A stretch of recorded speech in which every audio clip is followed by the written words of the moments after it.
안녕하세요. 불만찬 기자들입니다. 자, 먼저 지난 두 번의 방송에서 음향 문제로 좀 불편을 드린 점 사과드립니다. 더욱 신경 써서 제작하는 볼만찬 되도록 하겠습니다. 네. 자, 이제 주중 경기 안 하면 오래 쉰 것 같은 느낌 사실 들잖아요. 그렇죠. 네, 근데 요새 방송 나가고 나면 업계 관계자나 구단 직원, 에이전트, 감독님들한테 이렇게 바로 피드백이 오거든요. 네. 아, 이 입도 좀 조심해야 될 것 같고 더 열심히 취재해야겠다는 생각이 듭니다. 항상 저 승부 예측과 관련해서 일단 민원이 일단 있습니다. 이게 승리 찍어줘 하라는 분도 있고 좀 냉정하게 해줘라고 하는 분도 있어갖고 좀 고민이 되긴 하는데 그래도 좀 객관적으로 하려고 좀 노력하고 있습니다. 아무튼 더 신경 쓰는 볼만찬 되도록 하겠고요. 네. 자, 이번 주면 펼쳐지는 13라운드 프리뷰 진행하도록 하겠습니다. 자, 첫 번째 경기입니다. 금요일에 펼쳐지는 경기 오후 7시 반 서울 성남의 경기입니다. 서울과 성남은 첫 맞대결을 좀 다르게 기억할 것 같아요. 당시에 후반 44분 기성용 핸드볼 파울로 밀리치가 페널티 골을 넣었잖아요. 성남이 1대0 승리했거든요. 성남은 이 경기 포함해서 최근 서울과 5번의 맞대결에서 3승 2패 전적에서 앞서고 있습니다. 최근 3연패에 빠지면서 흐름이 좋지 않은데 서울을 잡고 분위기를 반전하려고 할 거고 자신은 어느 정도 갖고 있는 것 같습니다. 서울은 리그 6경기째 승리가 없습니다. 마찬가지로 반전이 필요한 상황이라고 볼 수 있고요. 한 가지 호재가 있다면 부상자가 속속 돌아온다는 건데요. 기성용, 조용욱이 수협전에서 돌아왔죠. 기성용은 보름 정도 쉬었는데 투기 논란도 있어서 그런지 잠을 못 잤다 그러죠. 몸이 확실히 무거워 보였거든요. 멘탈도 약간 분명히 정상은 아닐 텐데 그래도 일주일간의 어떤 팀 훈련에 집중할 수 있는 시간이 있다 보니까 수협전보다는 기성용 효과가 조금이라도 커질 거라고 이렇게 예상을 하고 있습니다. 몸이 무겁긴 했지만 그래도 갈라주는 패스 이런 거는 질이 그렇죠. 다르기 때문에 네, 그래도 분명히 효과가 있었습니다. 이 팀은 기성용이 해야지 제대로 움직이는 팀이다 보니까 성룡이 형이 돌아와서 좀 원활하게 돌아간 면도 있습니다, 분명. 기성용이 패스를 쫙쫙 뿌려주면 아무래도 효과를 볼 수 있는 게 나상호거든요. 그렇죠. 네, 나상호가 창기자도 베스트 11에 1라운드 뽑긴 했지만 최근 6경기 연속 득점이 없습니다. 그러니까 나상호도 이제 터질 때가 됐는데 기성용 효과를 누구보다 나상호가 기대할 것 같고요. 팔로세비치도 마지막에 페널티킥을 얻는 좀 의욕적인 모습은 확실히 있더라고요. 확실히 포항전에 비해서는 그런 어떤 포인트를 쌓는 그런 능력 같은 게 좀 떨어져 보이긴 하지만 시절보다는 네, 의욕 같은 게 좀 좋아 보이기 때문에 팔로세비치, 나상호 기대를 걸어볼 만 하고요. 일단은 전 서울이 전반전부터 좀 힘을 줄 것 같습니다. 왜냐하면 주중 경기가 있는 것도 아니고 이 경기에 딱 올인하면 되거든요. 그러니까 전반전에 베스트 내보냈을 때 성적이 지금까지 좋았어요. 그리고 후반전에는 나올 수 있는 선수들이 조금 한계가 있습니다. 유스죠. 네, 유스 선수들이 아무래도 실력이 있더라도 경험이 부족하기 때문에 반전을 한 적이 거의 없거든요. 그러니까 전반에 베스트 내보내서 뚫으려고 할 것이고요. 이렇게 되면 성남의 특유의 단단한 3백이 어떻게 버티느냐 이게 관건이 될 수 있거든요. 근데 성남 수비가 생각보다 썩 좋지 않습니다. 최근 3경기에서 5골 내줬는데 직접 프리킥 골도 있고 패스 실수에 의한 실점 그리고 페널티 실점도 있습니다. 여기에 주축 센터백인 안영규와 윙백인 이시영이 전 경기에서 부상을 당했거든요. 그러니까 이날 출전이 어려워 보입니다. 리차드, 이창용, 마상훈 3백 구성은 할 수 있지만 이들 중에 한 명이라도 컨디션이 좋지 않을 경우는 고민이 될 수 있고요. 이시영 자리를 대체할 자원도 마땅치 않습니다. 지금 서범인 컨디션이 돌아오지 않고 있거든요. 그리고 박수일이 시즌 초 당했던 부상을 털고 돌아왔지만 이 경기에 출전할지 아니면 조금 더 완벽한 몸 상태를 만들고 다음 경기에 출전할지 미지수이기 때문에 이 자리도 조금 커 보인다고 생각됩니다. 그러니까 성남은 그 서울과 달리 후반에 잘 몰아치거든요. 그러니까 전반은 버티고 후반에 몰아치는 그 패턴을 조금 유지할 것 같습니다. 그리고 지금 성남 같은 경우는 고공 공격이 괜찮아요. 지금 7골 중에 3골을 헤더로 넣었는데 서울은 최근 포항 송민규, 제주 권한진, 수협 라스에게 연속해서 헤더골을 허용하고 있습니다. 2m 장신 밀리치를 앞세운 성남의 고공 공격을 서울이 어떻게 막을지도 지켜보면 좋을 것 같습니다. 예, 지켜보겠습니다.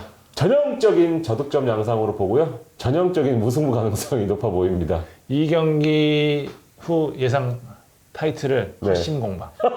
그래서 무승부로 하겠습니다. 승리한 팀은 없었다. 네네. 승점 나눠 가졌다. 네. 네.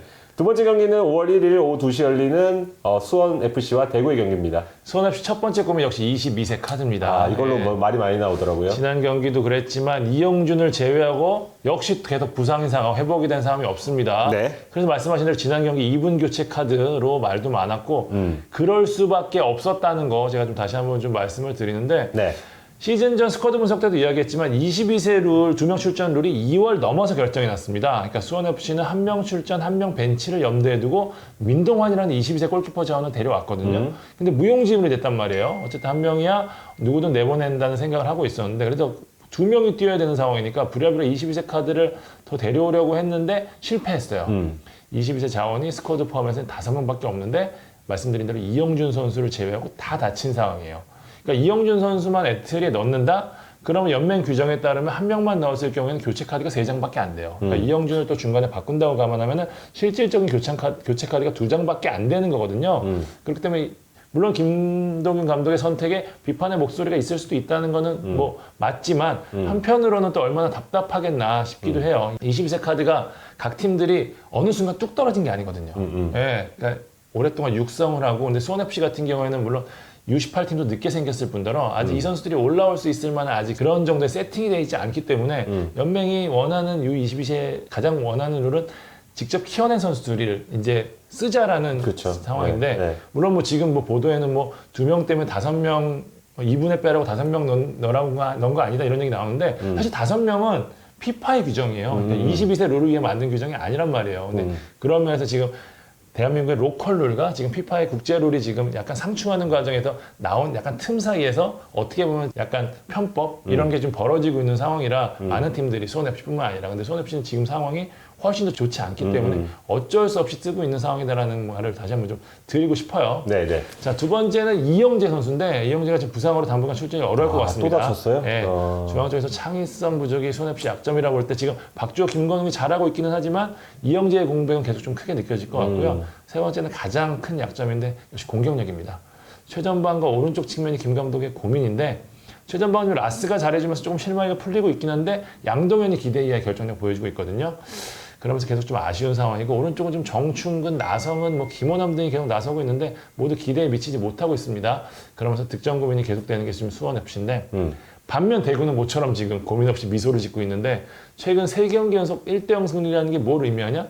팀이 안정감이 있고 팀 전체가 이기는 법을 알고 있다. 요거란 설명이 가능하거든요. 3경기 연속골을 기록 중인 에드가가 점점 컨디션이 올라오고 홍정훈이 지금 가운데서 굉장히 잘해주면서 정태욱, 김재호 두 올드 수비수들의 경기력도 올라오고 있거든요. 여기에 방점을 찍을 슈퍼 에이스 세징야가 이날 복귀할 것 같습니다. 세징야가 없는 상황에서도 지금 안정감 있는 경기를 하고 되고였거든요. 여기 세징야가 복귀하면 특유의 역동성까지 더할 수 있고요. 에드가의 경기력도 더욱 살아날 가능성이 큽니다. 세징야뿐만 아니라 이용래도 이날 경고 누적에서 돌아오거든요. 네. 대구는 마침내 완전체로 경기에 나설 수 있을 것 같고요. 첫 맞대결에서 1대1로 비겼거든요. 근데 당시 지금 양 팀의 컬러나 상황이 많이 달라요. 지금 일단 저는 개인적으로는 박지수와 에드가의 싸움이 이날 키를 쥐고 있다고 생각을 하는데 대구는 일단 에드가가 가운데서 버텨주는 것을 전제로 공격을 풀잖아요. 박지수가 이를 막아준다면 수원FC가 결정력이 좋지는 않긴 하지만 홈이기 때문에 기회를 얻을 수 있다는 측면에서 두 선수의 맞대결 주목하고 싶습니다. 네, 예측해 주시죠. 대구로 가겠습니다. 네. 흐름면에서 확실히 대구가 우위에 있습니다. 전 수협승으로 했는데요. 오. 대구 최근 득점력 좋지 않고 지난 경기 보니까 한승규가 차이를 만들 수 있겠다는 생각이 들었습니다. 네, 세 번째 경기는 1일 오후 4시 30분 열리는 수원 포항전입니다. 자, 수원이 일단 부상자 체크부터 해야 될 것 같아요. 김건희, 김민우, 한석종 이 핵심 자원들이 이번 경기까지는 출전이 쉽지 않을 것 같아요. 그러니까 애초에 5월 초 복귀, 그러니까 5월 첫 번째 주에 이 선수들이 다 돌아온다고 지금 수원 내부에서는 지금 염두에 두고 있는데 무리하게 출전시켰다가는 현재 리그 빡빡하잖아요. 자칫 더 큰 부상이 올 수도 있잖아요. 그렇기 때문에 이번 경기는 내보내지 않을 것 같다라는 게 내부 전언이고요. 헨리나 안토니스는 몸 상태가 올라오고 있는데 지금 상황상 지금 들어가기가 좀 어려운 상황이다 이렇게 얘기 설명하거든요. 왜냐면 3백 지금 수원 조직이 좋잖아요. 거기 헨리를 갑자기 넣어가지고 갑자기 조직이 흐트러지면 또 그것도 문제가 될 수 있고 안토니스는 지금 지난 경기 보면 염기훈 자리에 들어갈 가능성이 좀 있기는 하지만 박건하 감독의 성향상 경기 전 경기력이 좋았던 라인업을 확 바꾸는 맞아요. 스타일이 아니잖아요. 네, 그렇기 네. 때문에 일단은 좀 벤치에서 대기하지 않을까. 그렇다면 지난 성남전 라인업과 비슷한 라인업이 될 공산이 좀 커 보입니다. 포항의 라인업은 신광훈의 위치가 어디로 가느냐가 중요할 것 같은데요. 포항이 최근 4경기에서 단 한 골만 내주면서 3승 1무 가파른 상승세 타고 있는데요. 모든 선수들이 잘하고 있기는 하지만 신광훈이 전술적으로 상당히 중요한 역할을 하고 있거든요. 오른쪽 풀백과 중앙 미드필더로 오가고 있는데 신광훈이 어느 위치에 뛰냐. 예를 들어서 중앙에 들어간다? 그럼 이광준이 들어가고 오른쪽에 전민광이 들어가잖아요. 이런 식으로 결정이 나는 만큼 포항이 전체 컨셉트를 좀 좌우할 것 같습니다. 수비적인 해법을 포항이 찾았잖아요. 역시 공격이 좀 중요한데 이번 경기에서도 제가 여러 차례 말씀을 드리지만 외국인 선수들이 어떤 모습을 보여줄지가 중요할 것 같습니다. 사실 지난 제주전에서 굉장히 인상적이었던 게 미드필드에서 공격으로 넘어가는 속도나 과정이 상당히 좋아졌거든요. 그런 만큼 역시 마무리가 중요한데 공격의 중요한 축인 사실 송민규는 꾸준히 자기 몫을 해주고 있거든요. 몇 번이나 얘기하지만 결국 타시와 크베시치 매번 나오는 것 같아요. 팔라시오스의 활약이 중요합니다. 네. 타시와 크베시치는 K리그 지금 포항 전술에 녹아드는 중이고 김기동 감독도 계속 기다리면서 만들겠다고 할 정도로 능력의 신뢰를 보여주고 있다는 건 연습에서 보여주고 있는 게 분명히 있다는 얘기거든요. 팔라시오스가 저는 오히려 좀 문제라고 보는데 지금 폼과 멘탈적으로 좀 다 좋지 않은 상황이라 좀 고민이 있습니다. 지난 경기도 후반 막바지에서나 들어갔고 팔라시오스 같은 경우는 밖에서 좀 포항에 좀 보내고 싶어하는 이야기도 좀 들리거든요. 네. 임상혁이 괜찮긴 하지만 파괴력에서 지금 팔라시오스에 미치지 못하는 게 사실이라서 김기동 감독이 좀 어떻게 안고 가거나 다시 어떻게 폼을 끌어올릴지가 좀 고민될 것 같습니다. 네. 수원이 지난 경기에서 엄청난 역습으로 3골이나 만들었잖아요. 이번 경기도 비슷한 해법을 쓰지 않을까 싶은데 역습 축구의 선봉이 김건희가 지금 못 뛰잖아요. 게다가 지금 포항도 지금 그때와 비교해서 수비가 완전히 달라졌기 때문에 오히려 저는 제리치를 넣으면서 전혀 다른 해법을 찾을 수도 있다는 생각. 왜냐면 염기훈이 뛸 가능성이 높기 때문에 일단 개인적으로 수원은 포항전에서 센세이셔널한 골을 넣었던 정상빈이 어떠한 모습을 보일지 좀 궁금하고요. 포항 김기동 감독의 꾸준한 신임을 받고 있는 이승모가 수원의 허리진을 상대로 어떤 경기를 펼칠지가 중요할 것 같습니다. 예측해 주시죠. 저는 무승부하겠습니다. 무승부. 네, 양팀 수비를 공격진이 따라가지 못합니다. 저는 포항 승했는데요. 세트피스 한 방으로 승부를 가릴 것 같습니다. 자, 네 번째 경기 하겠습니다. 1일 오후 7시 울산 월드컵 경기장에서 열리는 울산 광주전입니다. 네, 공교롭게도 지난 라운드에서 오심의 피해를 본 팀들이 맞붙습니다. 이 오심의 영향으로 울산은 인천과 비겼고 광주는 대구에 패했죠. 맞아요. 그러니까 심판에 대한 신뢰가 떨어져 잔뜩 예민한 상태거든요. 이날 경기에 임하는데요. 이날 경기에서 여러모로 주심의 판정과 VAR 판독에 대해서 관심이 쏠릴 것 같습니다. 경기를 들여다보면 두 팀 모두 승산이 굉장히 마렵습니다. 3.3점. 예, 울산은 패 무무, 세 경기에서 한 골도 넣지 못하면서 잡을 경기 놓쳤고 선두 전북과 승점 차가 6점 차까지 지금 벌어진 상황이거든요. 어떻게든 따라잡아야 하고 작년에 광주 상대로 2번 비기면서 우승 레이스에 큰 영향을 받았어요. 올해 첫 맞대결에서는 1대0 승리했지만 그때의 기억을 조금 지우기 위해서 좀 노력할 것 같습니다. 그 레프트백의 홍철 지금 햄스트링 부상으로 좀 쉬어야 한다 이런 진단을 좀 받았다 그럽니다. 그러니까 출전이 어려워 보이는 만큼 이 자리는 22세 카드인 김태현이 메울 가능성이 조금 있어 보입니다. 그 외에는 베스트 전력 다 나서거든요. 그런 만큼 어느 정도는 풀 파워로 경기에 임할 것으로 좀 예상이 되고 광주는 울산에 패한 지난 3월 경기를 좀 다르게 해석하더라고요. 결과는 졌지만 내용은 밀리지 않았다. 뭐 저도 현장에서 그런 비슷한 걸 느꼈지만 이번만큼은 결과까지 따내겠다 이런 의지로 원정을 떠나는데 그래도 믿을 건 역시 지금 펠리페입니다. 상대 집중 견제 받으면서 4경기 연속 지금 득점이 없거든요. 같은 4경기에서 팀이 한 골밖에 넣지 못했어요. 그래서 펠리페가 득점이 얼마나 이 팀이 차지하는 비중이 큰지를 지금 알 수 있고 울산은 또 펠리페와 연결된 팀 중에 하나잖아요. 이적설도 나오기도 했죠. 여러모로 펠리페한테 스포트라이트가 쏠릴 것 같습니다. 펠리페가 득점하지 못하더라도 주변을 잘 이용하는 그런 플레이를 하는데 헤이스나 엄지성은 지금까지 잘 받아먹지 못했어요. 근데 이날은 그 펠리페랑 좀 호흡이 잘 맞는 엄원상이 깜짝 복귀할 가능성이 있다고 생각을 합니다. 훈련을 꾸준히 하고 있는데 지금까지 계속해서 아끼고 또 아꼈거든요. 근데 작년에 울산 상대로 엄원상이 좋은 모습 보이기도 했고 원더골도 나왔죠. 엄지성이 약간 아직은 조금 덜 익었다 이런 평가가 지금 나오고 있는 만큼 엄원상이 꼭 필요한 타이밍이기도 합니다. 그래서 엄원상이 나오면 이동준 엄원상의 대결도 재밌을 것 같습니다. 예측해 보겠습니다. 울산 하겠습니다. 광주가 잘 버틸 것 같은데 측면 수비가 조금 약해요. 울산은 실수를 용납하는 팀이 아닙니다. 저도요. 울산 양팀 다 수비를 감안하면 다득점 힘들고 한 1대0 승리 정도 예상해 보도록 하겠습니다. 네. 자, 다섯 번째 경기 2일 오후 2시 펼쳐지는 전북과 제주전입니다. 야, 울산은 아마 지금 제주 보고 좀 전북 좀 잡아달라. 이렇게 좀 기원을 할 것 같은데요. 어려운 경기가 될 수도 있습니다. 이번 라운드 최고의 매치업이라고 감히 예상하는데 볼거리가 굉장히 많습니다. 일류첸코 대 주민규. 일류첸코가 7골, 주민규가 5골 넣으면서 득점 1, 2위거든요. 현 시점 리그 최고의 원톱이 누군지 가릴 저로의 기회인데 공교롭게 두 선수 모두 각각 4경기랑 2경기 득점이 없어요. 그래서 지금 부활포를 써야 되는 그런 시점에서 만나고 중원에선 이승기와 이창민의 중거리 대결 좀 저는 좀 주목하고 싶습니다. 이창민이 다른 플레이는 거의 다 참 잘하고 있는데 12경기째 아직 중거리 득점이 없습니다. 슈팅 수가 전체 네 번째인 24개나 쐈어요. 오. 예, 박스박 슈팅 수는 압도적으로 가장 많거든요. 24개를 모두 박스박에서 쐈으니까 이제는 조금 0점 조준을 해서 좀 들어갈 때가 됐다. 그게 전북전이라면 금상첨화다. 이렇게 제주는 기대할 것 같고 이승기는 그보다 적은 18개의 슛으로 3골을 꽂았습니다. 예, 제주 3백은 어느 팀이든 뚫기 어렵잖아요. 이승기 한 방이 나오면 경기를 쉽게 풀어갈 수 있습니다. 여기에 바로우와 제루소 두 선수 모두 빠르잖아요. 측면에서 누가 더 빠른지 달리기 대결 지켜보면 좋을 것 같은데 지금까지는 아무래도 바로우가 한 발 앞섰다. 뭐 4월 들어서 이 골 이동하면서 앞서 있다 보고 제루소도 이제 보여줄 때가 됐다. 그리고 이 밖에도 뭐 포백과 3팀을 대표하는 그런 대표격으로 보는데 맞아요. 어느 수비가 좀 더 단단한지 또 쿠니모토와 김영욱 중 누가 통통 튀는지 뭐 백업 공격수인 구스타포와 자와다가 과연 뭐 좀 목소리를 낼 수 있을지 여러모로 좀 볼거리가 많은 경기인데요. 지난 맞대결에서 1대1 비겼지만 당시에는 전북이 거의 3분의 2 가까이를 로테이션 돌렸었거든요. 맞아요. 예, 그래서 이번에 만나는 전북은 또 다른 차원의 전북이다. 제주도 긴장해야 될 것 같고요. 경기와는 별개로 백승호가 출전하든 안 하든 경기 끝나고 기자회견을 통해서 그간 있었던 일에 대해서 이야기할 것으로 그렇게 예정돼 있습니다. 자, 예측해 보겠습니다. 전북 하겠습니다. 근소한 옷의 점치입니다. 저도요. 전북이 고비를 항상 넘긴 다음에는 흐름을 좀 폭발시키는 스타일이잖아요. 네. 그렇기 때문에 저는 전북 쪽에 가도록 하겠습니다. 네, 마지막 경기는 2일 오후 4시 30분 펼쳐지는 인천 강원전입니다. 인천이 모처럼 흐름 찾았습니다. 결과도 잡고 있지만 무엇보다 경기력이 좋아졌다는 게 고무적인데 일단 인천 지난 경기에 같은 라인업이 나설 가능성이 높습니다. 일단 선수들 컨디션 전체적으로 괜찮고요. 부상자들 이렇다 할 복귀자도 없는데 문제는 아직 몸 상태가 좋지 않은 상황이라 지금 워낙 이강인 선수 잘해주고 있잖아요. 그리고 또 오반석 선수도 정동현의 공백이 잘 메워주고 있기 때문에 굳이 무리할 가능성이 높지 않습니다.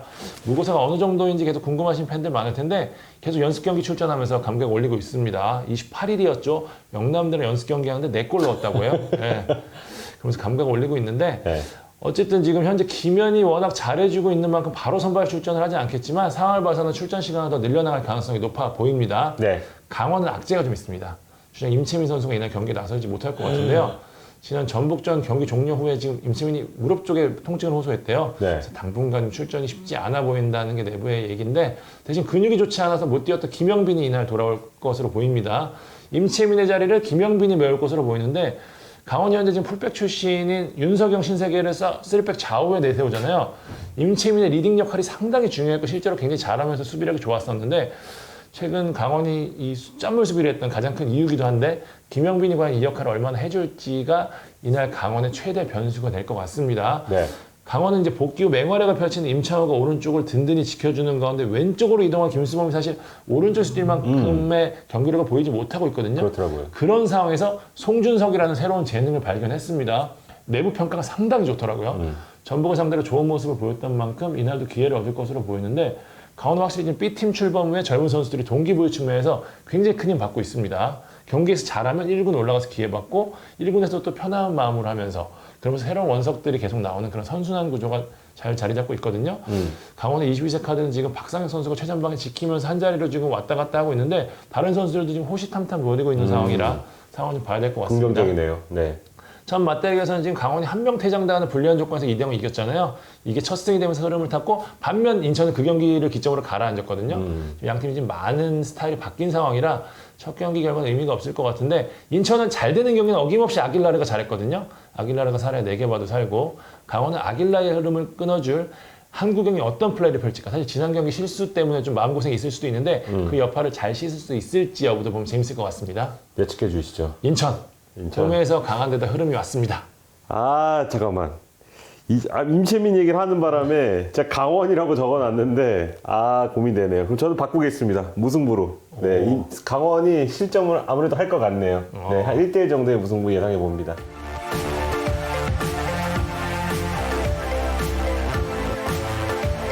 자, 13라운드 프리뷰 모두 마쳤습니다. 이번 주말에도 멋진 경기로 저희를 설레게 했으면 좋겠습니다. 네, 지금까지 볼만치 않은 기자들이었습니다. 감사합니다.